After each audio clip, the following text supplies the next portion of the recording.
Bueno, buenas tardes a todos. Solamente un minuto para presentarme. Soy el coronel José Luis Codina, soy el presidente de la Comisión Permanente del Consorcio y de alguna manera el gestor de la fortaleza, del museo, etc. Y nada, yo simplemente quería darles la bienvenida, agradecerles que vengan a esta actividad que con tanto cariño prepara la Asociación de Amigos del Castillo de San Carlos, a los cuales también agradezco su apoyo incondicional en todas las actividades que llevamos a cabo. Y nada más, y agradecerle también a Óscar Ferre pues, que esté aquí presentándonos su libro, y ya la parte técnica del libro, etcétera, etcétera, supongo que la presentará Marga, y nada más. Están en su casa para lo que quieran. Gracias.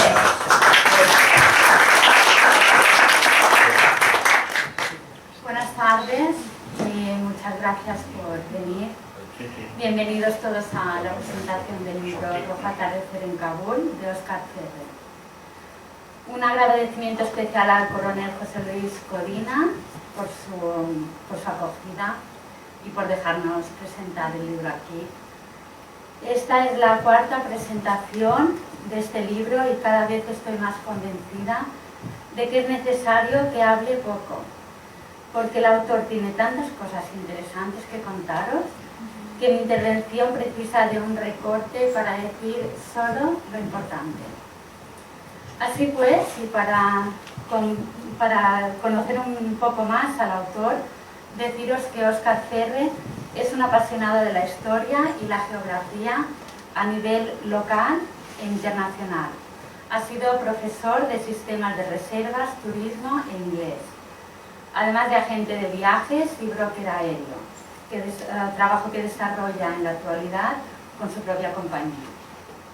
Colaborar con Óscar es todo un privilegio, es inevitable no contagiarse de su pasión cuando habla de este libro, con el que ha realizado un trabajo de investigación meticuloso, muy valioso y necesario para complementar el resultado final. Y el resultado final de este libro es una mezcla de buena narrativa, excelente lenguaje descriptivo y la capacidad de crear personajes que integra muy bien en los hechos históricos que en él se relatan. Estos hechos requieren de una lectura atenta y con calma, ya que el protagonista de la novela se verá envuelto ni más ni menos que en un golpe de Estado, misiones peligrosas, luchas de liderazgo, de poder, amistades no del todo fiables, planes estratégicos, hasta una historia de amor que seguro que os cautivará a todos. El autor os contará todos los detalles hasta donde pueda, porque se trata de que os quedéis todos con las ganas de comprar el libro.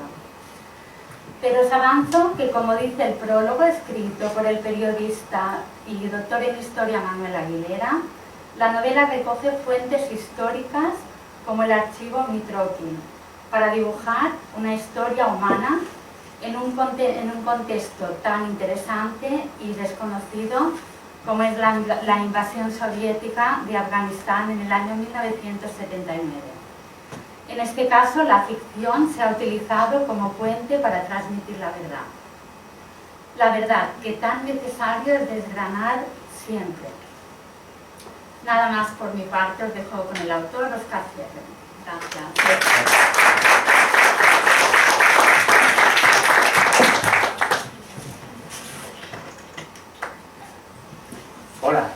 buenas tardes a todos. Muchísimas gracias por acudir a este evento, de verdad. Quiero dar las gracias, como no puede ser de otra manera, al Teniente Coronel Durán, de la Asociación de Amigos del Castillo de San Carlos, al Coronel Codina, que nos ha hecho la presentación anterior, y al Comandante Alberto Robellada, que es el que me ha ayudado a poner en marcha toda esta presentación. Así que desde aquí muchísimas gracias, de verdad. Y también a Marga Serrano Cervera, porque yo este libro lo hice por amor al arte hace un tiempo, intenté que me hicieran caso, intenté que me publicaran, no lo conseguí y se quedó en un cajón. Y es Marga la que a través de este amigo común nuestro, que es el que nos ha hecho el prólogo del libro, que ha creído en este proyecto y ha editado este libro. Yo se lo digo en todas las presentaciones, pero siempre tendrás mi eterna gratitud. Así que todos necesitamos que de vez en cuando nos den un golpecito en la espalda y nos ayuden a sacar cosas, porque es que si no, no haremos nada. Así que de verdad, gracias. Pues vamos allá. Afganistán no es un país cualquiera. Todos conocemos países, pero todo el mundo sabe dónde está Afganistán y el lío que trae, ¿vale? Entonces ha llegado un momento que uno se pone a investigar y le despierta mucha curiosidad. Tanta que, como podéis ver aquí, ¿esta ruta qué es? Pues esta ruta resulta que es la que competía con Ibiza en los años 70 para ser el destino hippie de moda. En los 70 los hippies se iban a Ibiza o se hacían la ruta hippie, el hippie trail que decían ellos, salían desde diversos puntos de Europa, se perdían allá por los Balcanes, llegaban a Estambul, algunos ya se quedaban por allí porque ya es bastante fascinante, continuaban por toda Turquía, alguno bajaba a Siria, cosa que hoy en día es impensable, seguían a Persia, que actualmente es Irán, pasaban por Afganistán, ahora lo veremos, continuaban por Pakistán, hoy en día es impensable irse de paseo por Pakistán, y acababan perdiéndose por la India, y alguno quizás acababa por Bangladesh o hasta en Tailandia, cosa que hoy en día cuesta de creer, esta ruta. Aquí tenemos un manual para moverse por Asia en plan económico, haciendo dedillo, o sea, lo que hiciese falta, todo a tope. Y aquí tenemos fotos de hippies paseándose tranquilamente por Afganistán. No había problema, era un contacto de culturas enriquecedor, ellos se movían tranquilamente, algunos se lo hacían con furgonetas o autobuses preparadas al estilo de allí, y se podían mover tranquilamente sin ningún problema. De hecho, se comenta que Afganistán era bastante interesante por la variedad de destinos que tenía y aspectos topográficos. Tiene montañas, tiene valles, desiertos, es muy variado. Así como hay países que son muy monótonos todo el rato, este es muy interesante para visitar. Y claro, uno empieza, sigue investigando y resulta que por las calles de Kabul se paseaba así en los años 70. Cuesta de creer hoy en día que se pueda ir con blusas, con faldas, con tacones, tranquilamente. A mí me encanta esta foto personalmente porque ves a esas dos chicas que van muy corriente para la época actual nuestra. Una intenta proteger su intimidad de la cámara, como se puede hacer hoy en día aquí también, pero a mí el personaje que más me llama la atención es el hombre del saco, que se ve que es de una, no diré una escala social diferente, pero que es de un estilo de vida totalmente diferente a ellas y que cada uno van a lo suyo. No hay ninguna sorpresa, ni ninguna recriminación, nada. Era lo cotidiano en aquella época. Entonces, cuando uno ve estas cosas, se pregunta cómo hemos podido llegar a esto. Porque es un fracaso en toda regla. Es un drama. Y también cómo se ha podido albergar al terrorista más famoso internacional, que desde aquí montó lo del atentado del 11S, Osama Bin Laden, cómo se ha podido crear toda una raza de talibanes, o lo que queramos llamarlos por allí, que Occidente haya estado 10 años, bueno, perdón, los rusos estuvieron 10 años, nosotros estuvimos 20, y aún así hemos acabado saliendo corriendo de este país. Entonces, uno se pregunta cómo puede llegar a estos extremos, qué pasa con esta país, algo hay. Entonces uno empieza a investigar y resulta que no tiene ese marcado aire islámico como lo vemos hoy en día. De hecho, hace 2500 años es la zona de nacimiento del zoroastrismo, del famoso, así habló Zaratustra, que nació al oeste de Afganistán. También era un lugar de reconocida práctica budista. Aquí están los budas de Bamiyan. Aquí se puede ver el tamaño de una persona. Entonces, basta con ver el enorme tamaño de esto. Hay que recordar que las esculturas de Bamiyan fueron dinamitadas por los talibanes. Entonces, se puede percibir la gravedad de todo este problema que hay. También había comercio. Era un lugar típico de paso por la ruta de la seda.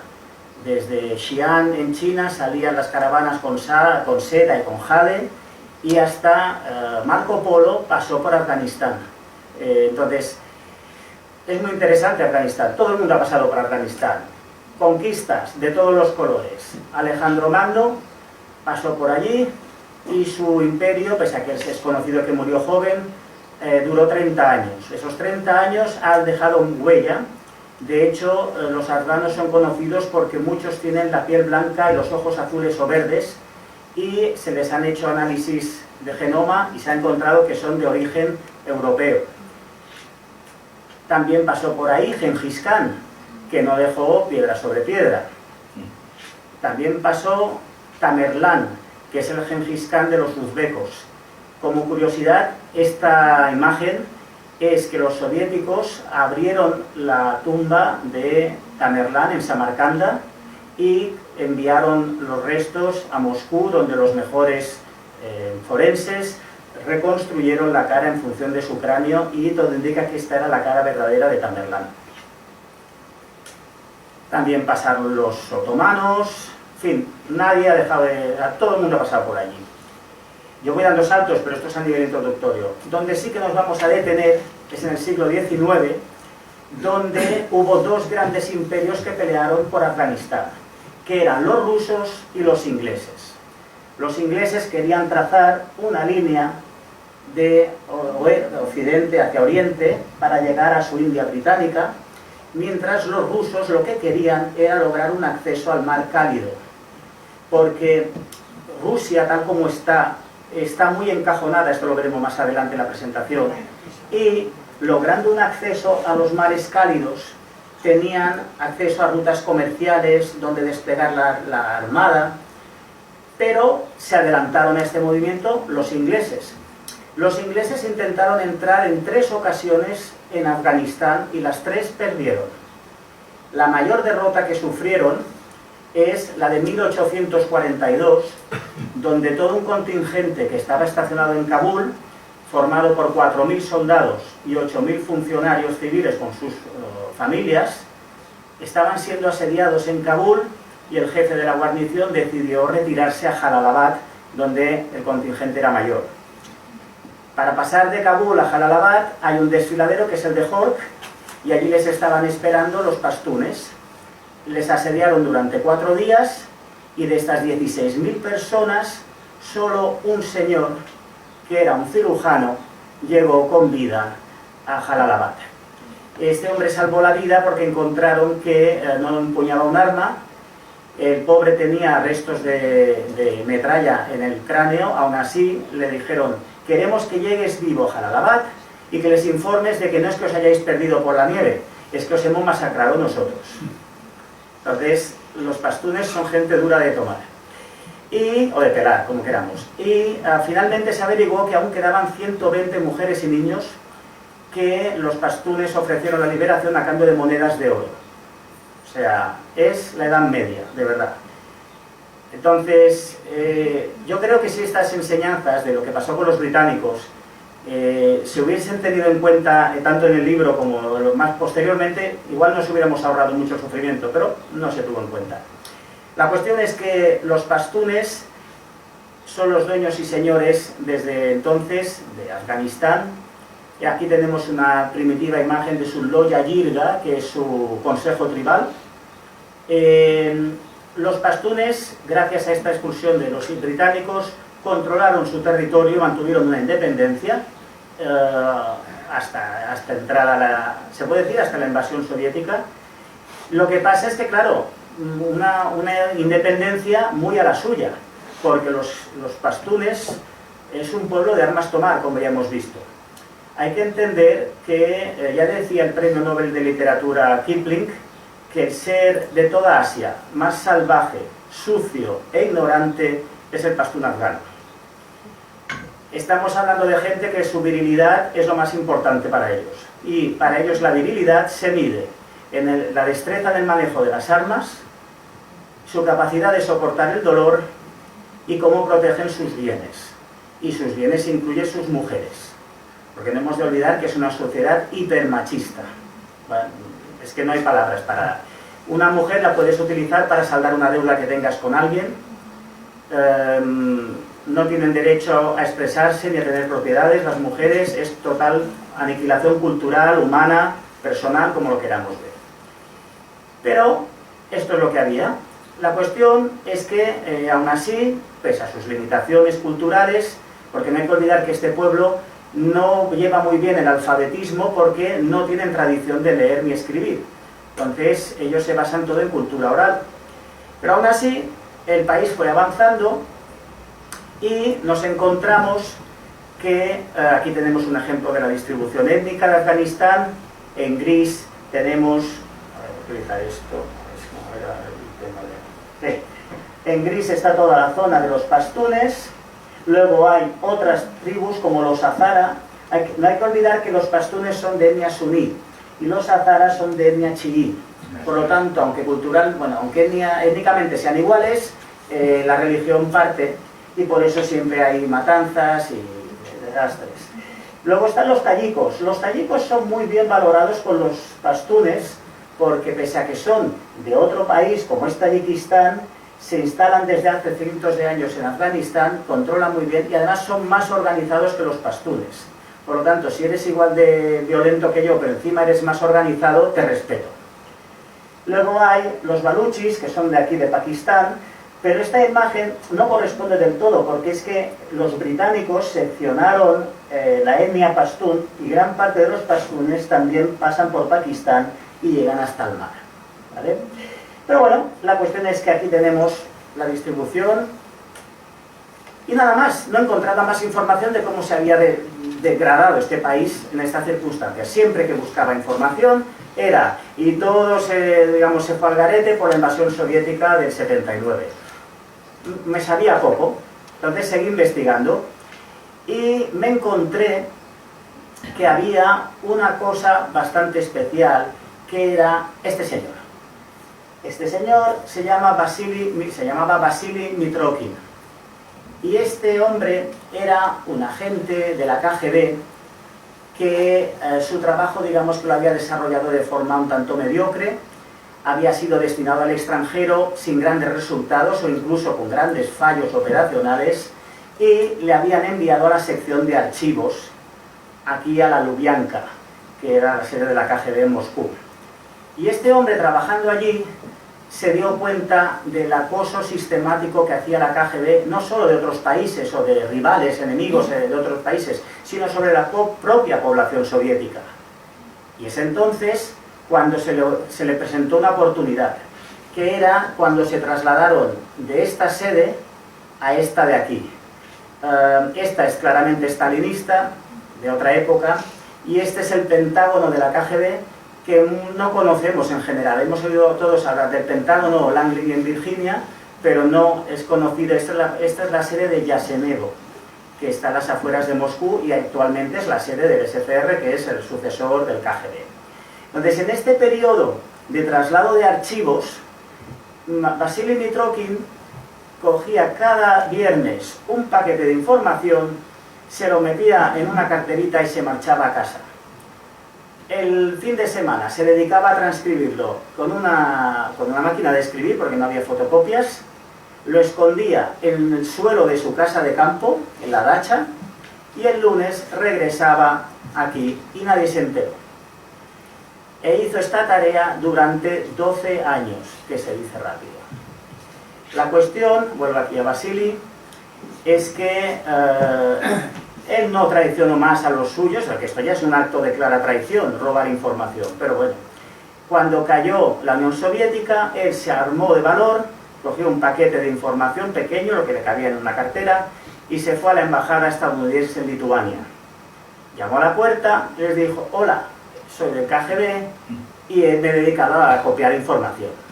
Y los estadounidenses no le creyeron. Y pues insatisfecho con esto se fue a la embajada británica y allí sí que le hicieron caso. Enseguida los británicos lo vieron claro, cogieron a él, a su mujer y a su hija y los protegieron en Inglaterra y no se volvió a saber de ellos, en Wisconsin, no se sabe, un programa de protección de testigos, y enviaron agentes del MI6 británico a la Dacha, que no todas las misiones de James Bond tienen que ser con tiros y acción. Esta fue súper tranquila. Llegaron a la Dacha, levantaron el suelo y se encontraron 25.000 páginas en el suelo de la casa. Las metieron en 6 maleteros de 6 coches y sacaron la información a Inglaterra. Entonces, la información que se encontró fue descomunal. Como que, por ejemplo, había miembros del Parlamento, jueces, policías, todo tipo de funcionarios de Europa Occidental que cobraban nómina de la KGB. Se encontraron que gran parte del material militar americano era copiado por el soviético, porque tenían los soviéticos agentes en todas las fábricas, en Lockheed Martin, Northrop Grumman, todas las grandes tenían un agente de la KGB copiando información y enviándola a los soviéticos. Pero es que se encontraron hasta zulos con armas operacionales listas para ser usadas en varios puntos de Europa Occidental. Entonces, la información que proporciona este hombre es inmensa. Tanto que hasta Jack Straw, un ministro de Asuntos Exteriores británico, tuvo que hacer una sesión del Parlamento en el año 99 y dejar claro que el archivo Mitrokhin ha abierto unos escenarios que no se nos tenía visto hasta entonces. Gente de la que teníamos sospecha ha quedado evidente y gente de la que teníamos sospecha ha quedado libre de sospecha porque ha demostrado que se le intentó comprar y que él rechazó la oferta. Por lo tanto, a nivel histórico es muy esclarecedor. De estas 25.000 páginas, muchas siguen todavía bajo llave, pero las que no han sido desclasificadas. Y ahí es donde entramos en Afganistán. Yo me puse a leer esta información, que hay que añadir que era bastante tediosa, memorándum número tal del comité central, al partido no sé qué, al comité del tal, muy sistemático, muy aburrido, pero yo veía que había una buena historia que contar. Y aquí entramos un poco ya centrándonos en el aspecto de Afganistán. Por ejemplo, este era el rey Shah. El rey Shah fue rey del año 34 al 74. Y era un rey que las crónicas describían como un hombre moderado, razonable de su tiempo, pero los archivos de la KGB lo definen como una persona que se dedicaba a seguir a su pene por los burdeles de toda Europa. Es así. Y que también desviaba dinero a Suiza. Entonces, esta persona no se cuidaba de sus tareas de gobierno y su sobrino, Daud, le destituyó y tomó el poder y montó una república. Hay que decir que él era de la KGB, cobraba de la KGB, su código base era Boris, en mi opinión un nombre muy estereotipado para ser agente de la KGB, pero es real, él era Boris. Y él le dijo a su tío, el rey: te quedas en Roma porque no puedes volver por aquí porque estás proscrito. Y él no se quejó para nada. Así que Daud inició un proceso de reformas muy válidas para este país. Inició un programa muy amplio de formación de la mujer. Aquí las vemos estudiando. También de todo tipo de tareas profesionales, o sea, sí, es muy sencillo. Si ves mujeres en una foto de Afganistán es que las cosas se están haciendo bien. Es muy sencillo. Y aquí vemos el comercio, todo el turismo que hemos hablado antes de los hippies, pero también turismo más formal. Afganistán estaba consolidándose como un país correcto en Asia Central. Él consiguió grandes inversiones de la Unión Soviética. Hicieron presas como esta, que aún hoy en día da agua potable a los ciudadanos de Afganistán. Los soviéticos construyeron barrios suyos que le llaman microrrayón, que si habéis estado por Berlín Oriental o por todas las zonas de países del este, está llena de estos bloques monótonos que para nosotros son poco estéticos, pero esto en Kabul sigue considerándose uno de los mejores barrios residenciales, el que hicieron los soviéticos. También hizo túneles como el túnel de Salang, que es el mayor túnel de Asia Central que comunica Afganistán con Tayikistán. En fin, la época de Daoud se puede considerar muy correcta, de grandes inversiones por parte de los soviéticos, pero él haciendo avances sociales, económicos. Es una época muy correcta. No dejaban de tener problemas, porque siempre había guerrilla en las zonas rurales y en la montaña, pero bueno, esto es un hecho. Afganistán siempre ha tenido pero los soviéticos les daban todo tipo de material. Aquí tenemos este tanque con lo que me hace gracia, pero yo le llamo el motivo navideño, porque es que es su forma de decorar las cosas. Más adelante lo veremos más. También aquí tenemos un ejemplo de un MiG-21. Este MiG-21 desertó a Pakistán y fue preservado en el Museo del Ejército del Aire de Islamabad. Por lo tanto, este avión es tal cual el que operaba el ejército de Daoud. Pero bueno, pese a estos problemas de guerrillas en las zonas rurales, la situación en Afganistán era buena. Tenían turismo, aquí se ve, gente súper correcta, y estas señoras que demuestran que hay un buen ambiente en el país, la niña combinando sus cosas, es decir, es un entorno muy correcto para desarrollar una sociedad. En esta foto hay un matiz. El avión es un avión soviético, es un Tupolev. Hasta aquí todo correcto.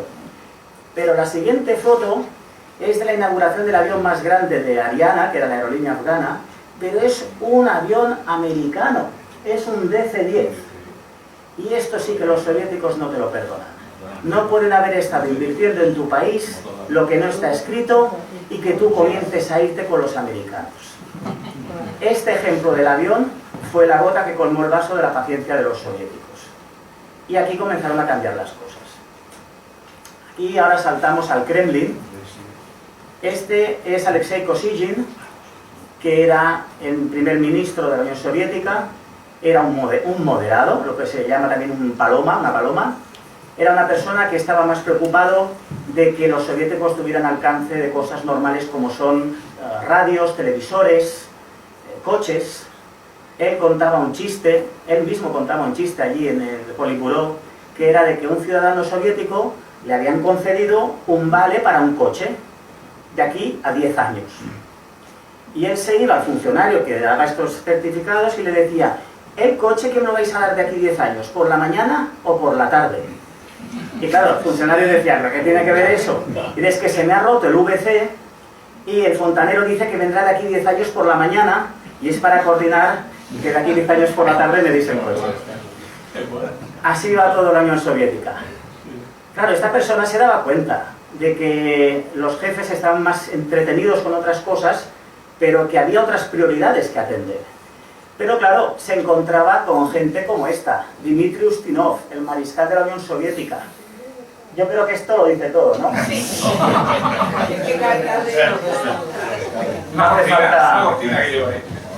No hace falta decir nada más. Y claro, esto, él era del sector duro. Hoy en día yo creo que sería mariscal de Putin, sin ningún problema. Él quería poner su ejército a trabajar porque encontraba que hacía tiempo que no hacía nada. Encontraba que eso lo dejaba anquilosado. Aquí tenemos a Yuri Andropov, que era el jefe de la KGB. Aquí parece un abuelo entrañable, pero descrito por la revista Time, era una profunda bestia, porque era el más listo y el más ambicioso de todos. Entonces, ¿qué sucede? Yuri Andropov se dedicó, cuando vio ahora el sucesor, él era el sucesor, este era Brezhnev. Brezhnev es el líder de la Unión Soviética, del 64 al 82. ¿Qué sucede? Aquí aparece joven en el retrato oficial, pero esta era la imagen real de aquella época. Y él estaba mayor, se encontraba con limitaciones, llevaba audífonos en ambos oídos y había desarrollado una adicción a un medicamento que era el Pembutal. El problema es que Andropov lo sabía y ya administraba estos medicamentos a través de una enfermera del KGB que solo le reportaba a él. Entonces, como él quería ser el sucesor de Brezhnev, le decía a la enfermera: le voy a dar malas noticias al jefe, me lo tranquilizas, lo sedas, antes de que vaya a verle, Y en cambio, si voy a traerle buenas noticias al jefe, quiero que me lo tengas alegre, para cuando yo llegue, que sea la pena. Entonces, aquí lo que hay en el fondo es una lucha de poder muy grande en el Kremlin. Esta foto a mí me parece muy graciosa, porque parece sacada del hogar del jubilado, pero es que esta gente dirigía medio mundo, es que se dice rápido, y no hay que olvidar que tenían acceso al maletín nuclear. En cualquier momento de esta sala, en algún espacio de ahí en medio, se encontraba alguien con el maletín nuclear. Entonces, ¿qué tenemos? Tenemos a un Brezhnev que ya estaba mayor, Andropov a su lado, que no se pase nada que no me entere yo, Chernenko también aquí, que era otro de los que estaban en la sucesión, y ahí vemos al mariscal Ustinov, que se encontraba por ahí, no sé, esperando que llegase el camarero o algo, no lo sé. Pero bueno, la cuestión, aquí hay un problema de liderazgo muy grande. Y estos personajes, concretamente Andropov y Ustinov, viendo lo que se ha visto en los archivos desclasificados, manipularon tendenciosamente a Brezhnev para que tomara decisiones, o al menos alteradas. Claro, uno de los problemas que tenía la Unión Soviética en aquella época, y sigue teniendo Rusia hoy en día con Putin, es el tema de los accesos al mar cálido. La Unión Soviética era enorme, pero Vladivostok aquí, Petropavlovsk-Kamchatka aquí, está muy al norte en el Pacífico. Después Murmansk, arriba, uno de los problemas que tiene es que en muchas ocasiones se hiela, por lo tanto no puedes sacar fácilmente los barcos. Y luego San Petersburgo, Kaliningrado por aquí están encerrados en el mar Báltico, por lo tanto al salir por el estrecho de Dinamarca pueden ser detenidos, o también en el mar Negro, al salir en Estambul te pueden cortar la salida. Entonces uno de los problemas que tenía la Unión Soviética era esta limitación de accesos a los mares. Entonces lo que ellos querían era tomar Afganistán y luego ensalzar a toda la tribu Pashtun que formaba parte del sur de Pakistán para lograr el acceso al mar Cálido. Y con eso instalar aquí una base de barcos enorme que controlase las rutas de salida del petróleo del Golfo Pérsico para evitar que los rivales, que el enemigo obtenga petróleo. También así controlas todo el Océano Índico. Pero es que si el enemigo pasa por el canal de Suez, la Unión Soviética ya había generado revoluciones en Etiopía y en Yemen para controlar también el acceso, pero es que si los barcos evitaban pasar por el canal de Suez y se iban por abajo, también en Mozambique, en Angola, en Guinea-Bissau les estaban esperando para hacerles la vida imposible. Entonces el control de los mares sigue siendo como lo era en aquella época, y recordemos que los zares, cuando querían competir contra los británicos, ya querían acceder a este mar. El acceso a los mares es clave. Y esto lo podemos ver hoy en día con Putin y Ucrania. Putin lo que quiere es cortar el acceso al mar por Odessa para que los ucranianos no puedan salir al mar. De ahí no exportar grano y de allí a extorsionar a todo el norte de África que necesita el grano para alimentar a su población, etc. Entonces, el control de los mares es clave. Otro aspecto clave, que es el que utilizaron Andropov y Ustinov para desestabilizar al jefe, fue que lo que se llama el concepto backyard o jardín trasero, que consiste en que nos están entrando en un país que es nuestro, porque los países como Mongolia, Corea del Norte, aquí también está Siria, etcétera, por no hablar de los del Pacto de Varsovia en su época, Polonia, Alemania Oriental, Checoslovaquia, Hungría, Bulgaria, etcétera, lo que tenían muy claro era que estos son mis países y los controlo yo. Con el concepto buffer zone o zona de amortiguamiento, que es que en caso de que estalle una guerra, no quiero volver a tener el conflicto en mi casa, lo quiero en terreno intermedio. Esto es lo que siempre primó en la cabeza de los dirigentes de la Unión Soviética. Entonces, que les quitases un país suyo, lo consideraron una afrenta que no podían tolerar.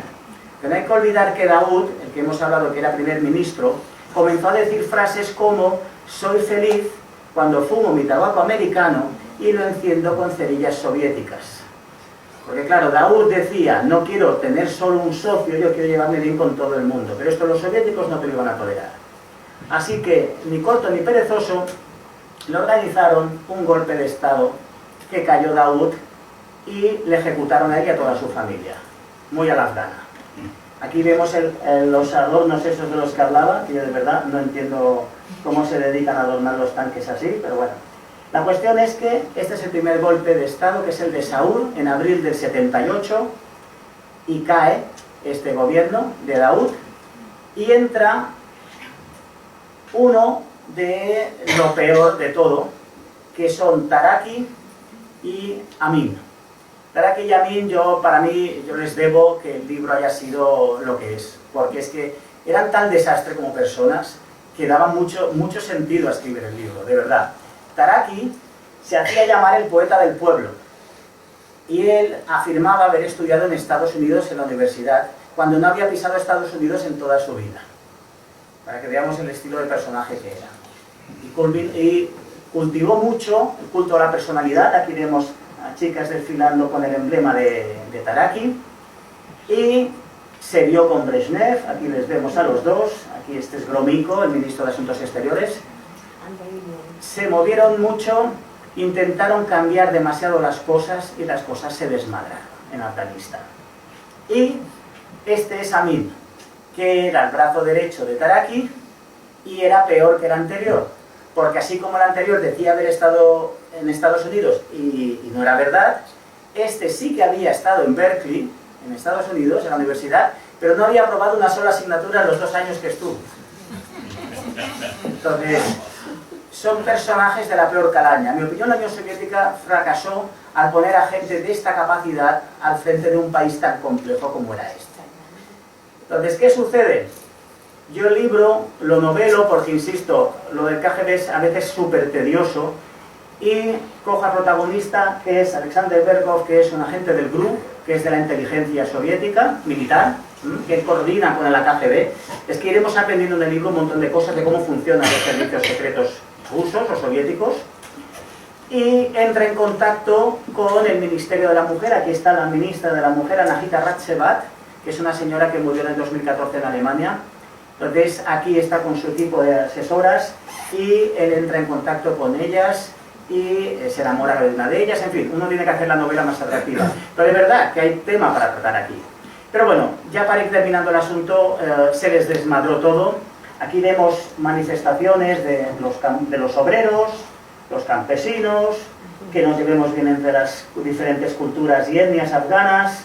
Vimos que hay una mujer aquí y un hombre aquí. En fin, intentaron hacer muchos cambios, pero se les fue de las manos, y esta es mi foto vamos, el estereotipo número 1 de fotos de Afganistán es esta. El título es Guerreros a favor de la Unión Soviética miran el futuro con optimismo. Y es que lo dice todo. Estas caras y el Kalashnikov, en mi opinión, son ejemplo de la radicalidad en la que se vieron envueltos. Siguieron teniendo problemas con las guerrillas. Este es el MiG-24, el tanque con alas, que la guerrilla Mujahideen lo calificaba como el carro del diablo, y el primero que fue destruido fue en Afganistán. La cosa se fue empantanando y degradando tanto que llegaron a poner hasta misiles Scud, que acabaron en manos de los talibanes, y gracias a Dios no lo supieron emplear.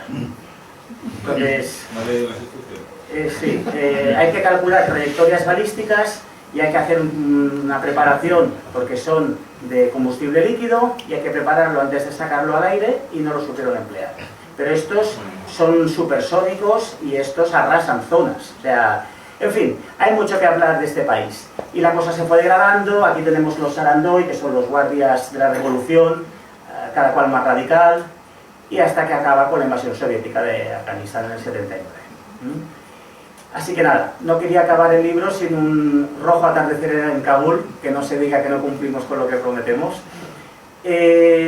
Yo por mi parte quiero agradecer una vez más todo esto. Quiero añadir que la situación hoy en día en Ucrania se puede hacer paralelismos enormes con lo que está pasando en Afganistán. Tenemos a Brezhnev, que estaba mal conducido, mal dirigido, llevaba 16 años en el poder, cuando ahora Putin lleva 22. También, en mi opinión, esto ya es una opinión muy personal, como se dice en mallorquín, se les trabuca escap o se vuelven locos. Hay un momento que pierden el control de la realidad, se distancian de ella, se rodean de gente que solo les dice que sí a todo, toman una excesiva confianza en sus capacidades, infravaloran las del enemigo y se meten en líos de los que luego no va a ser fácil salir. Aquí la Unión Soviética tiró 10 años, no consiguió hacer nada y al final Gorbachev dijo nos vamos. Y el problema de Ucrania es qué pasará, cómo irá evolucionando. Pero yo no soy nada optimista, en el sentido de que no veo a Putin que esté dispuesto a recular y a reconocer que se ha metido en un buen lío. Ahora está parada su invasión en el este, ya dicen que ni eso podrá conquistar. Y el problema es qué va a pasar ahora. Pero bueno, yo si queréis hacemos una ronda de comentarios o preguntas. Y yo quisiera acabar la presentación diciendo que tras haber leído un montón de páginas de líderes, tanto del Kremlin como de Afganistán, mi conclusión es que esta gente solo mira por ellos, no miran por nosotros, y que si nosotros tenemos que ser libres, tenemos que mirar más por nosotros y seguirles menos a ellos. Nada más. Muchas gracias.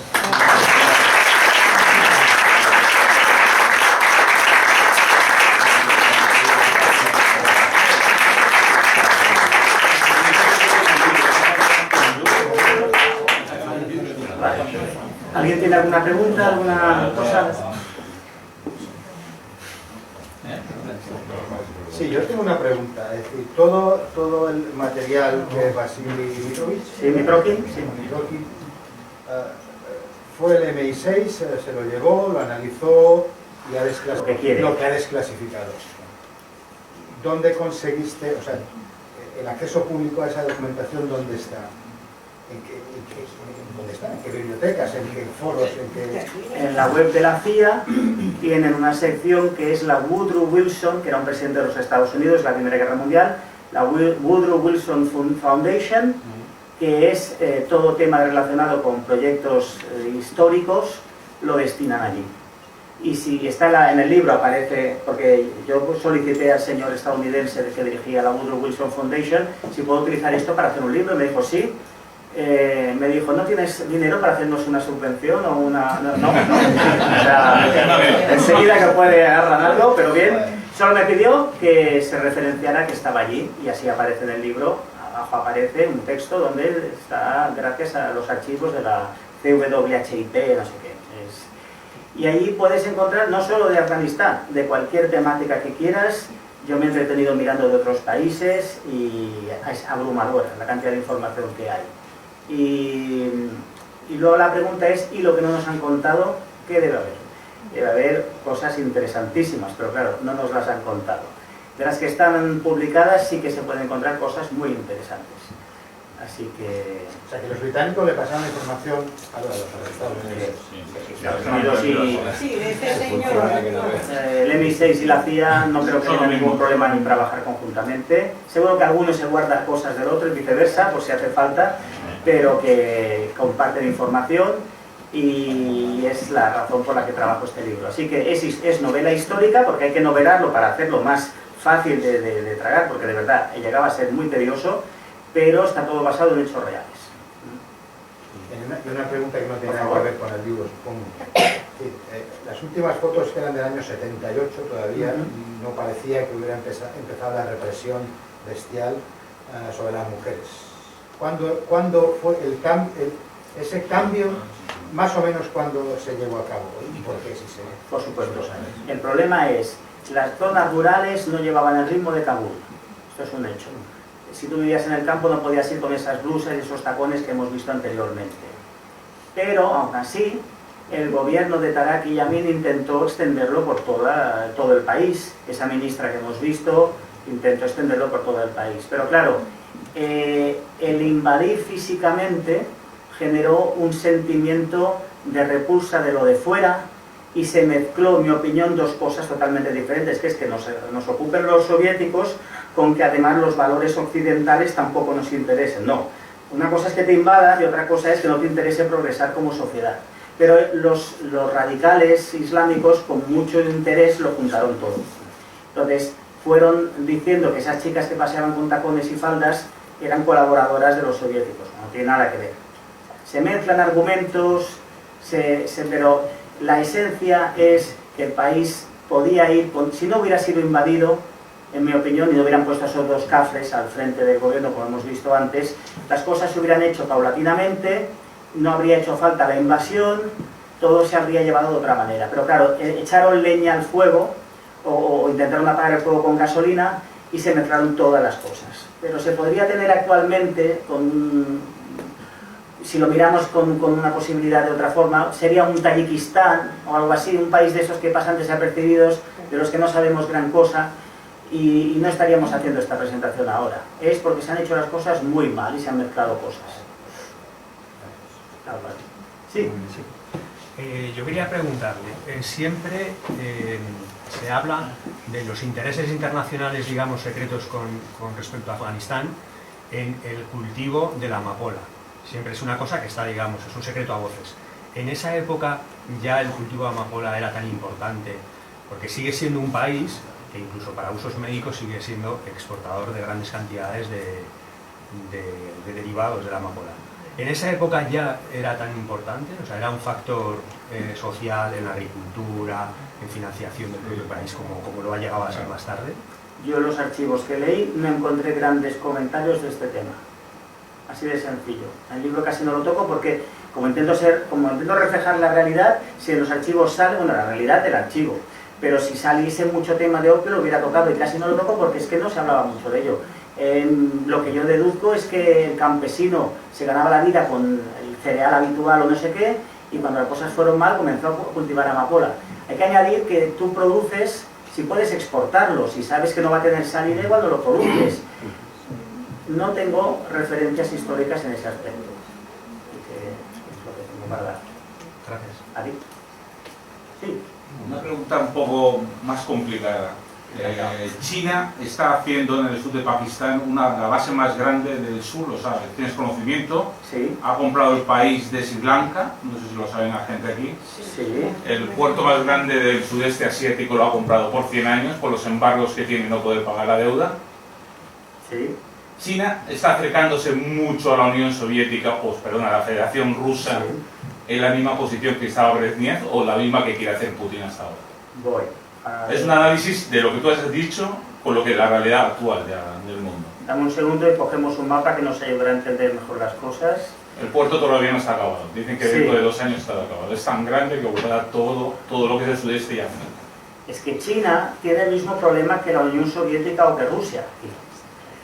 China, vamos a ver, China solo sale al Pacífico. Entonces, si tú tienes que acceder a los puertos chinos, tienes que venir por el Índico, pasar por Singapur o pasar por aquí y hacer toda esta curva para llegar hasta China. Por eso China manda y controla en Birmania, que está aquí, y en Pakistán, que está aquí.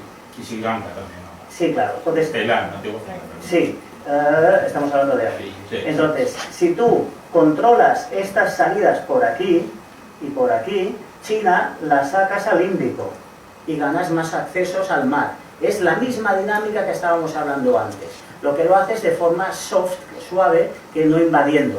Porque claro, si China hubiera invadido Birmania, todo el mundo ya diría tal, pero la realidad es que es suya. Porque hay una junta militar que le ha cambiado el nombre, ahora se llama Myanmar y ¿qué? Al final es porque ellos quieren tener estos accesos aquí al mar.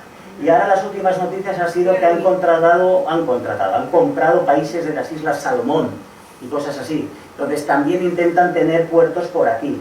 Entonces el acceso al mar es clave para que tú puedas tener rutas comerciales eficientes y sacar producción. En Europa ya lo han hecho, no sé si lo sabes, tienes conocimiento de ello. En Europa ya lo han hecho. ¿El qué? Valencia, el puerto de Sagunto lo han comprado de una empresa estatal china. Y el Pireo también. Y el Pireo también, exactamente, lo voy a decir en Grecia.